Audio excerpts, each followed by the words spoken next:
Inside, shelves held books neatly arranged, and the walls carried framed photos of happy memories. From the outside, Daniel appeared to be just another resident. No one really knew much about his personal life, and he preferred it that way. He believed peace came from silence and simplicity. But soon, that peace would be tested in a way he had never imagined.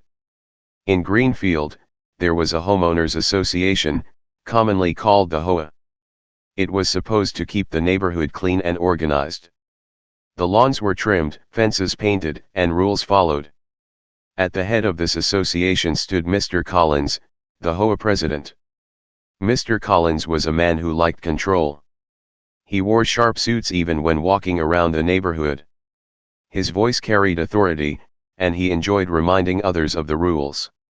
Many neighbors respected him, but others quietly thought he went too far.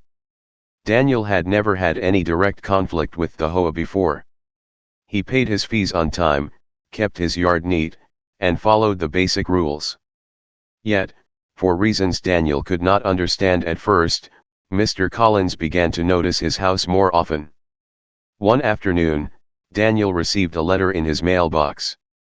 It was from the HOA. The letter stated that his front fence was not the approved shade of white and that it must be repainted immediately. Daniel read it carefully. His fence looked clean and freshly painted to him, but he did not argue. Instead, he bought paint and quietly worked until the fence looked exactly as instructed. He thought the matter was closed, but soon another letter arrived. This time, it said the plants in his yard were not trimmed evenly.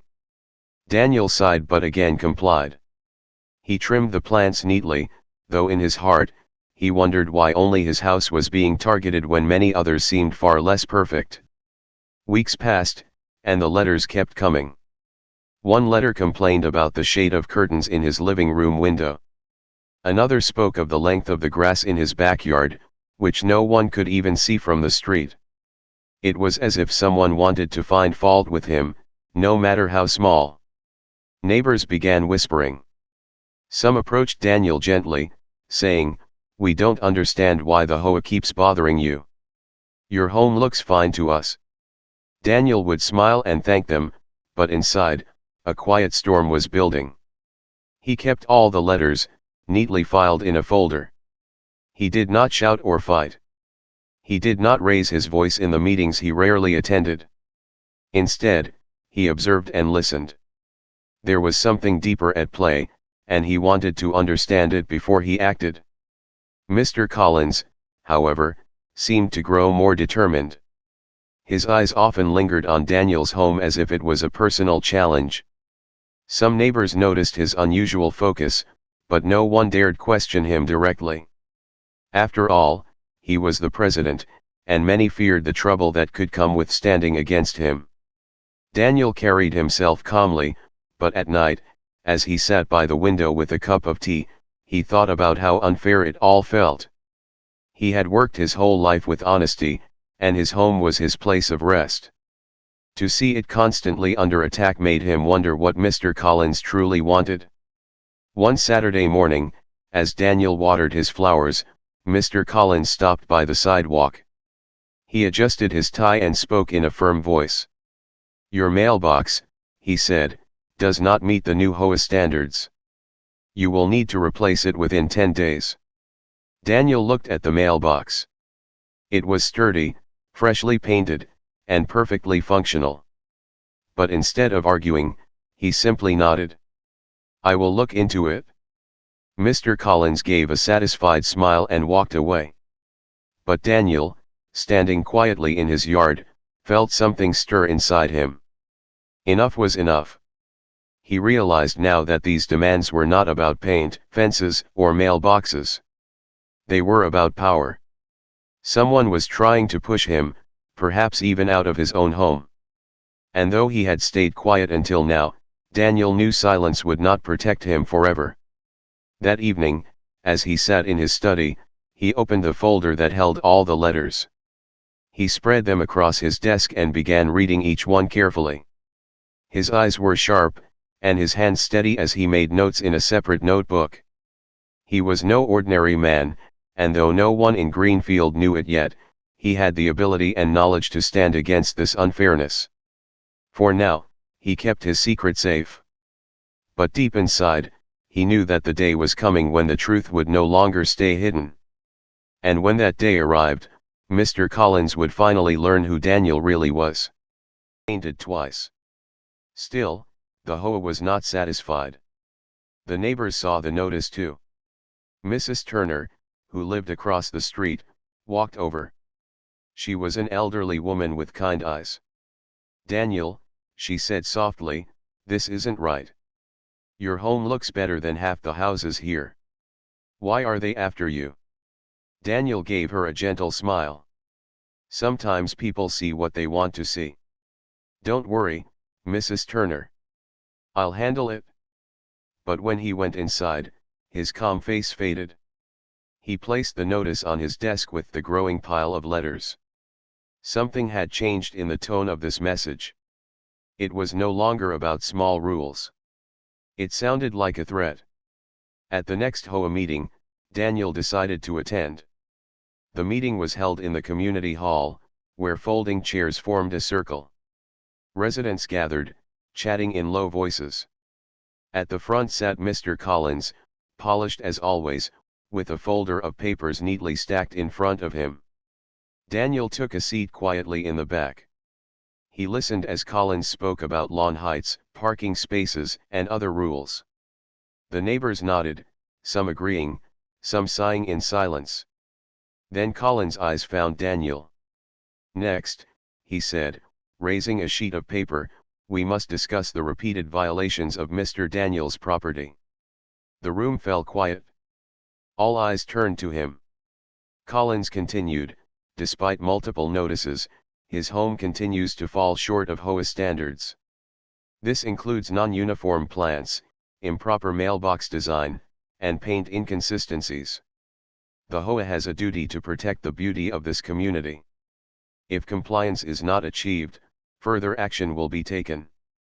Daniel looked around the room. He could see the confusion on the faces of his neighbors. His house was one of the neatest in the street, and everyone knew it. Raising his hand calmly, Daniel spoke. "Mr. Collins, I've followed every instruction. I've painted, trimmed, and replaced what you asked. I don't see how my home is in violation." Collins gave a stiff smile. "Rules are rules. If one home breaks them, the entire community suffers. We cannot allow exceptions." Another neighbor, Mr. Hayes, stood up. "With respect, Daniel's house looks fine. I pass by it every day. It's better kept than mine." A few others murmured in agreement. For the first time, Collins' confident face tightened. He cleared his throat and moved on quickly to the next topic, but Daniel noticed the flicker of frustration in his eyes. After the meeting, as neighbors left, Daniel stayed back. He approached Collins and spoke in a low voice. "Why are you doing this? What is it you want from me?" Collins straightened his papers and avoided his gaze. "The HOA expects full compliance. That is all." Then, without another word, he walked out. Daniel watched him go, his mind deep in thought. He was certain now this was personal. Collins was not simply enforcing rules, he was targeting him. But why? That night, Daniel sat at his desk once more. He opened his folder of letters and meeting notes. Slowly, he began writing a timeline. Every notice, every demand, every conversation. He was careful, methodical, almost like he had done this many times before. The truth was, Daniel was far more than he seemed. By profession, he was a federal judge, a man trained to see beyond words into the heart of matters. In courtrooms, he had listened to countless arguments, studied evidence, and decided on fairness. Yet here, in his own neighborhood, he was quietly gathering evidence of his own. Still, he did not reveal this part of himself. To his neighbors, he was simply Daniel, a quiet man with a tidy house. But inside, he was preparing for something greater. Days later, another notice came, harsher than before. It stated that if his violations were not corrected, the HOA would begin proceedings to place a lien on his property, an action that could eventually force him to lose his home. Daniel read the words slowly. His chest felt heavy, but his mind was clear. Now he understood the plan. This was no longer about fences or curtains. Collins wanted his home. When Mrs. Turner saw him in the yard, she asked, "Is everything all right, dear?" Daniel smiled softly. "Not yet, but soon." That evening, as the neighborhood lights went out one by one, Daniel sat in his study under the glow of his lamp. He spread out all the papers and placed them in neat stacks. Each document was a piece of a puzzle. And Daniel, with patience and clarity, began to see the full picture forming. For the first time in weeks, he did not feel cornered. Instead, he felt steady. Strong. Collins believed he had power. But Daniel knew real power was truth, and truth was on his side. The storm had grown, but Daniel was ready. And soon, the whole neighborhood would see it too. Inside his home, in the quiet of his study, he was building something important. The folder on his desk had grown thick. It contained every notice, every photograph of his yard and mailbox, every copy of payments he had made on time. Daniel even started keeping a journal of events, dates, times, words spoken. Nothing was left out. His notes were written with careful detail, as though he expected someone to study them one day. One evening, as Daniel arranged the documents, a knock came at his door. It was Mr. Hayes, the neighbor who had defended him at the meeting. "Daniel," Hayes said, stepping inside, "I hope you don't mind me coming over. I just wanted to tell you I think this is wrong. Your house is fine. Everyone knows it. I don't understand why Collins keeps after you." Daniel poured him a cup of tea and gestured to a chair. "I appreciate that, Hayes. Sometimes silence allows unfairness to grow. But I am keeping record.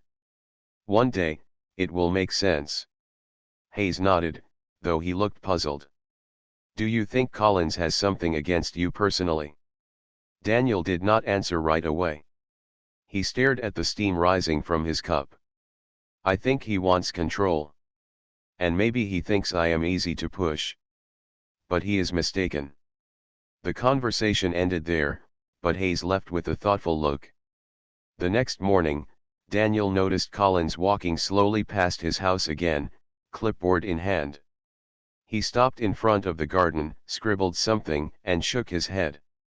Daniel stood at the window, watching silently. He no longer felt anger. Instead, he felt as if he were watching a play unfold, a play he already knew the ending to. That afternoon, another letter came. This one was different. It stated that due to ongoing and unresolved violations, the HOA would soon take legal steps. The words were firm, even cold. Daniel read it twice, then folded the paper neatly and placed it in his folder. He was not afraid. He had faced words like these before, but in much larger cases, in rooms where people's lives hung on decisions. Compared to that, this was small. But small things, if ignored, could grow into mountains. Later that week, the HOA called for another inspection of his property. Collins himself arrived, along with 2 committee members. They walked around the yard with clipboards, making notes, pointing at the mailbox, the fence, the flowers. Daniel followed them quietly, answering only when asked. "Your mailbox is not aligned with the exact height requirement," Collins said, tapping it with his pen. "It is the same as when I replaced it," Daniel replied calmly. "I followed the model you recommended." Collins frowned but moved on. At the end of the inspection, he announced, "You will receive an official notice of non-compliance within the week." The 2 committee members glanced at each other. One of them whispered, "Honestly, I don't see anything wrong here." Collins gave them a sharp look, and they fell silent. Daniel, however, caught their hesitation. It gave him quiet hope. The truth was beginning to show itself, even if only in small cracks. That evening, Daniel took out a small box from the bottom drawer of his desk. Inside was an old leather folder, worn from years of use. He opened it, revealing official documents with seals and signatures. These were reminders of who he truly was, not just a quiet man in a blue-shuttered house, but someone with authority, someone who had sworn to uphold fairness. He placed the HOA letters beside those documents. The contrast was striking. He whispered to himself, "Patience." The days passed, and Daniel's house remained the center of quiet tension. Some neighbors began to greet him more warmly, offering words like, "We're on your side," while others avoided his eyes, not wanting trouble with Collins. One evening, as the sun dipped behind the trees, Mrs. Turner stopped by again. She carried a basket of bread and placed it in Daniel's hands. "You remind me of my late husband," she said softly. "He was calm, too, even when people tried to push him. I don't know what Collins is after, but I hope you don't give up." Daniel smiled warmly. "Thank you, Mrs. Turner. I promise you, I will not give up. Truth always finds its way." When she left, Daniel sat in his study once more. He spread the papers before him, carefully organizing them. Each piece was a step towards something larger. He was no longer simply defending his home. He was preparing to reveal not just the unfairness, but also the strength that lay quietly within him. Collins believed he had cornered Daniel. But in reality, Daniel was building a wall of truth, brick by brick, strong enough to withstand anything. And soon, Collins would find himself standing before it with no way to break through. Slowly, his expression calm but his eyes sharp. This was the moment he had been waiting for. It was no longer just small complaints about flowers or fences. Now Collins had taken the step that revealed his real intention, seizing Daniel's home. Later that day, neighbors began whispering. Some had received copies of the notice, meant to inform the community of Daniel's supposed failures. A few avoided his gaze when he walked by, afraid of being connected to him. But others, like Mrs. Turner and Mr. Hayes, showed quiet support. "This is going too far," Hayes said firmly when he stopped at Daniel's yard. "They're trying to take your home, and for what? There's nothing wrong with it." Daniel gave a small smile. "I know, Hayes. And that is why I am not afraid."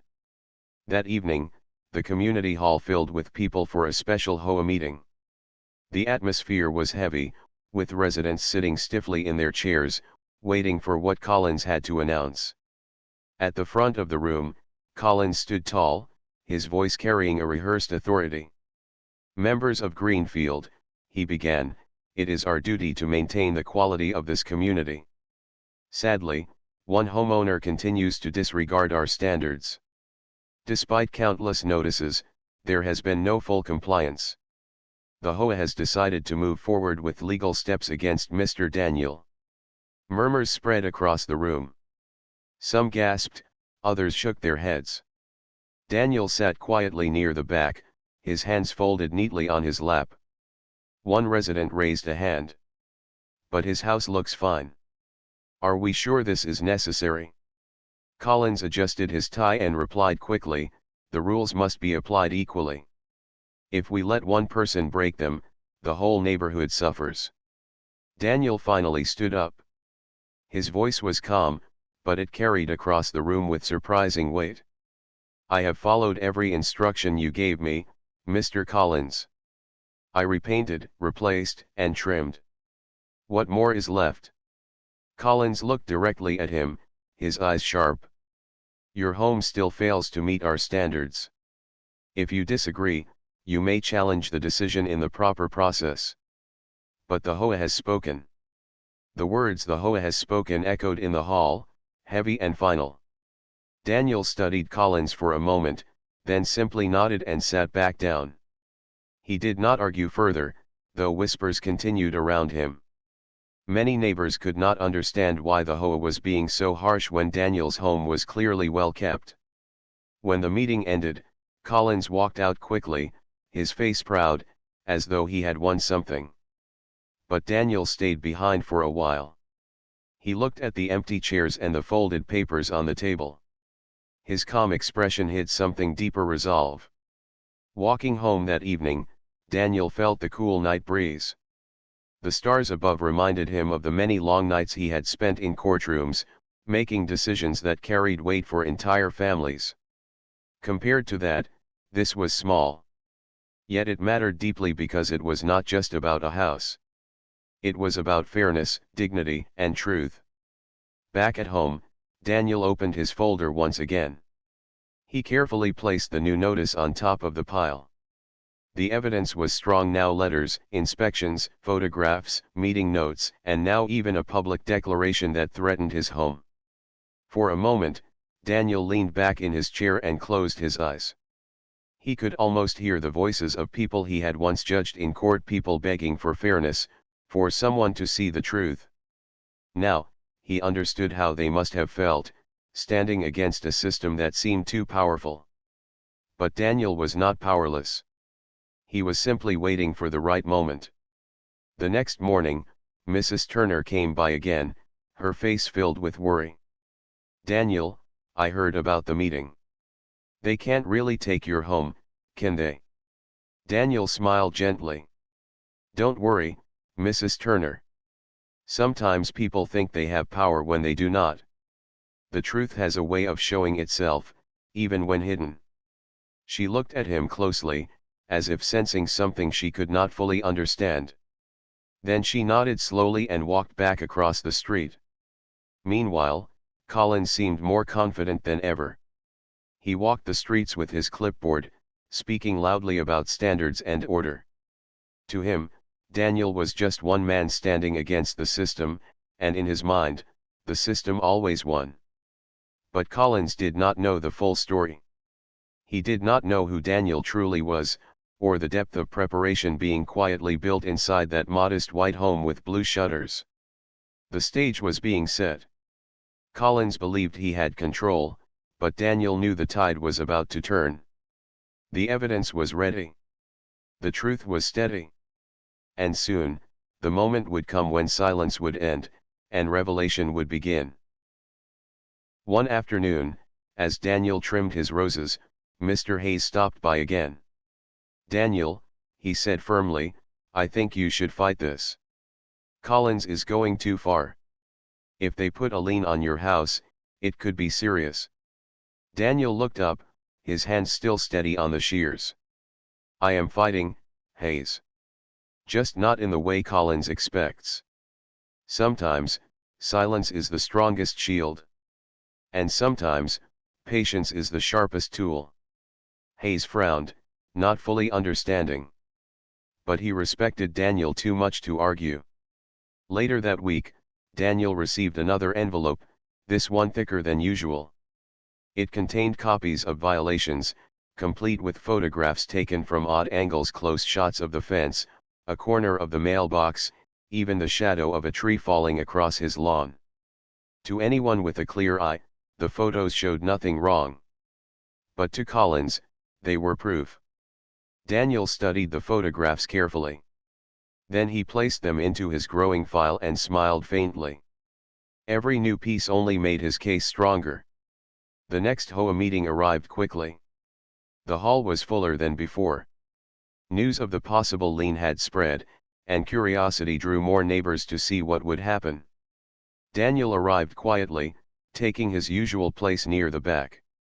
Collins, standing at the front, looked more confident than ever. He spoke in his usual commanding voice, "We must address the ongoing violations at Mr. Daniel's property. The HOA has sent multiple notices, all of which he has ignored or failed to satisfy. Our decision is final. Legal steps will be taken." A murmur rose in the room. Some nodded, but many shook their heads. Daniel stood slowly. His calm presence made the room fall quiet. "Mr. Collins," he said, "I have not ignored your notices. I have complied with every request, repainting, replacing, trimming, and more. Yet each time I complete one task, another appears. This is no longer about community standards. It is something else. Collins stiffened. Rules are rules, Daniel. If you feel you have been treated unfairly, you may take the matter to court. But the HOA will proceed. Daniel's eyes met his, steady and unblinking. Perhaps that is exactly what should happen. The words hung in the air. Some neighbors exchanged looks, surprised by Daniel's calm yet firm tone. Collins, however, forced a smile and quickly moved the meeting to other matters. Afterward, several neighbors approached Daniel. "We're with you," one said. "We've seen your home. There's nothing wrong." Another added, "If they can do this to you, what's to stop them from targeting the rest of us?" Daniel thanked them quietly. He did not promise anything, nor did he reveal the strength he held within. But their support warmed him. It reminded him that fairness was not just a word, it was a hope people carried, often in silence, waiting for someone to bring it forward. At home that evening, Daniel opened his desk drawer once again. The folder was now thick with papers, notes, and photographs. But beside it lay something more powerful: his identity as a federal judge. It was something he had never shared with anyone in Greenfield. To them, he was simply Daniel, the quiet man with the tidy house.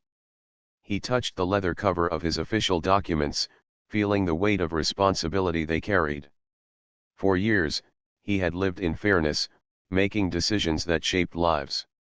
He had never misused his position, never raised it for personal matters. But now, he realized this was not just personal. Collins was using power unfairly, and silence would no longer be enough. The next morning, Daniel walked the neighborhood as usual. But this time, his steps felt different. Each house he passed, each wave he received, carried meaning. His neighbors deserved fairness, just as he did. And he would ensure they had it. Mrs. Turner met him by the sidewalk. Her gentle eyes studied him closely. "Daniel," she said softly, "you carry yourself differently today. Almost as if you know something the rest of us don't." Daniel gave her a kind smile. "Perhaps I do. And perhaps soon, everyone will know it too." She nodded slowly, sensing there was more behind his words, though she did not press.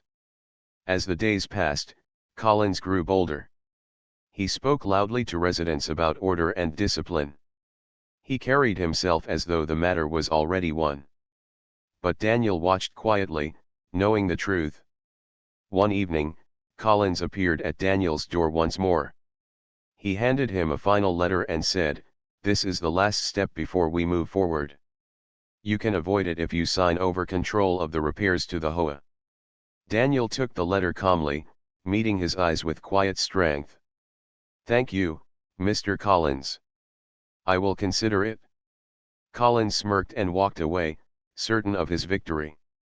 But Daniel, standing at the doorway with the letter in his hand, knew something Collins did not: the end of silence was near. The evidence was ready.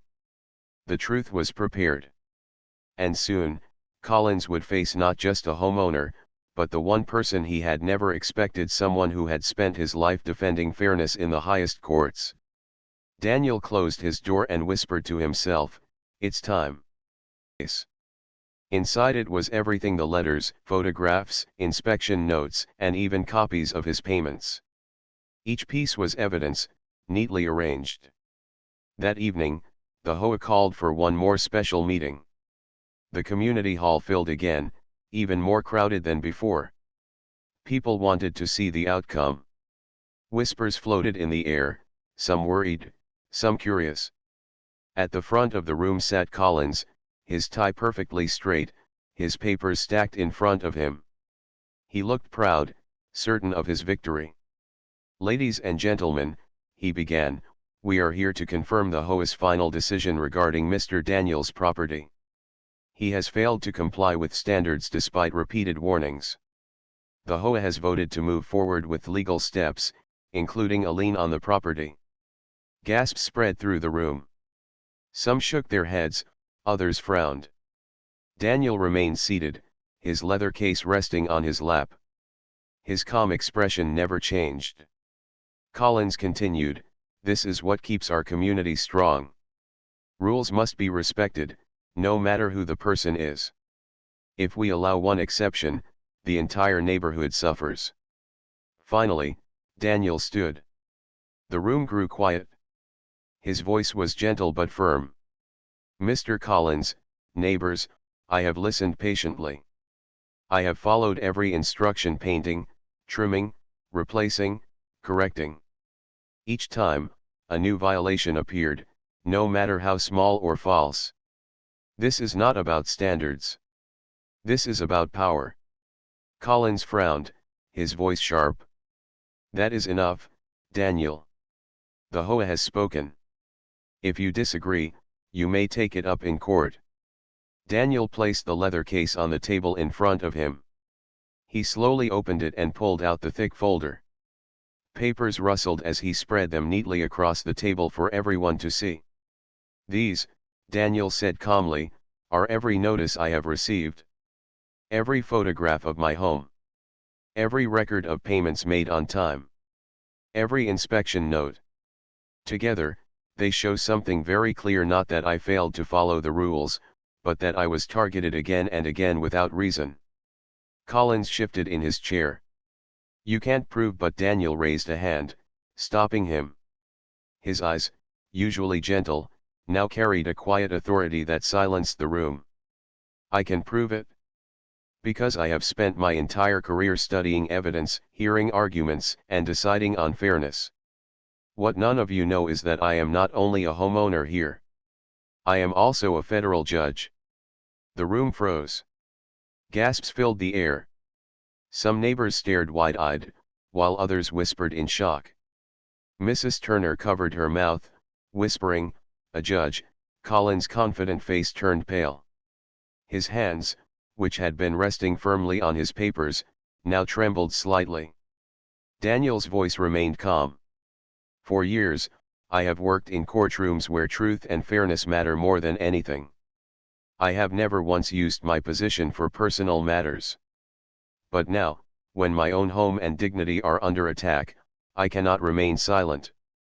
This evidence shows that I was unfairly targeted, not because of rules, but because of personal bias.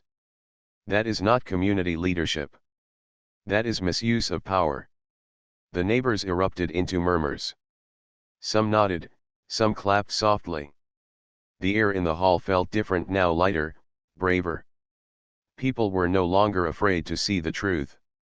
Collins tried to speak, but his words stumbled. This is not, it's not relevant. You are just another resident under HOA authority." Daniel looked at him steadily. "Authority does not mean freedom to misuse power. Even HOA presidents are accountable for their actions. If you wish to take me to court, then let it be so. I welcome it. But I assure you, when evidence is presented before a real judge, the truth will be very clear." The silence that followed was heavy. Collins looked around the room, but no one met his eyes. The confidence he once carried had melted away. His face was pale, his voice gone. Daniel slowly gathered his papers and placed them back into his case. Then he turned to his neighbors. "I moved to Greenfield for peace. I wanted a quiet life, like all of you. I followed the rules, respected the community, and lived in harmony. But peace is not silence when unfairness grows. I ask only that we remember what this neighborhood should stand for: fairness, respect, and honesty." Applause broke out. Not loud at first, but steady. One by one, neighbors joined in. Some stood, clapping, while others smiled at Daniel with relief. The hall filled with warmth, a feeling stronger than fear. Collins remained in his chair, frozen. His eyes darted nervously as the truth he had tried to hide was now shining brightly before everyone. Daniel gave a small nod to the crowd, then lifted his case and walked calmly out of the hall. The night air outside was cool and gentle. For the first time in weeks, Daniel felt the heavy weight lift from his shoulders. The battle was not yet fully over, but the truth had been revealed. And truth, once revealed, could not be hidden again. Proud or victorious. As he sat in his living room with a cup of tea, he felt only calm relief. He looked at the leather case on the table. It had carried not just papers but also weeks of patience, quiet strength, and dignity. He whispered to himself, "Peace comes when fairness is seen." The next morning, Daniel walked through his garden as usual. Birds sang, the sun painted the roses with light, and the air felt fresher. But something else had changed the way his neighbors greeted him. People who once kept their heads down now lifted their faces, smiled warmly, and waved. Mrs. Turner crossed the street with a plate of cookies in her hands. "Daniel," she said softly, "we all owe you thanks. You stood up not just for yourself, but for all of us. Many were afraid to speak, but you gave us courage." Daniel smiled gently. "Courage belongs to all of you. I only reminded everyone what fairness looks like." Meanwhile, Collins was nowhere to be seen that day. His usual morning walks, where he inspected lawns and fences with sharp eyes, did not happen. Curtains stayed closed in his house, and neighbors whispered about what he might be thinking. Some felt pity, others felt that he was finally facing the results of his own choices. Later in the week, an official announcement came from the HOA board. It stated that the lien process against Daniel's home was stopped immediately. The notice admitted procedural mistakes and promised that rules would be applied with fairness in the future. For the first time, the board invited residents to share their concerns openly. When the letter was read aloud in the neighborhood, people clapped.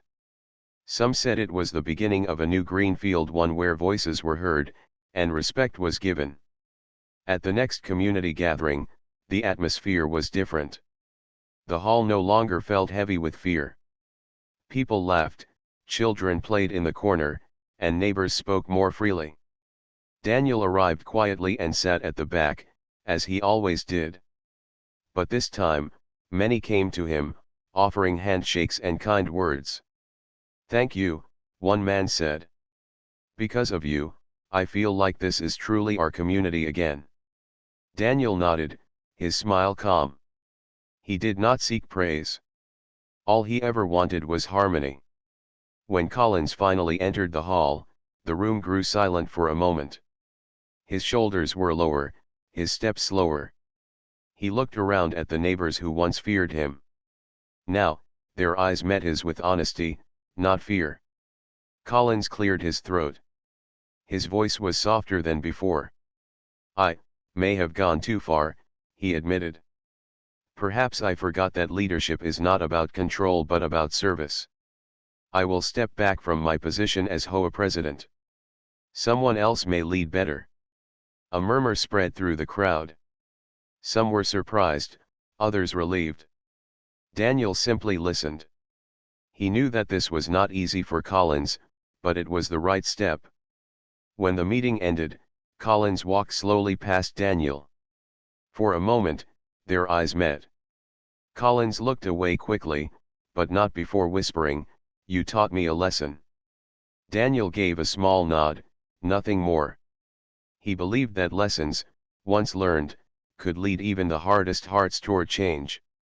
Life in Greenfield slowly returned to peace. Gardens bloomed, children played freely, and neighbors began helping one another more.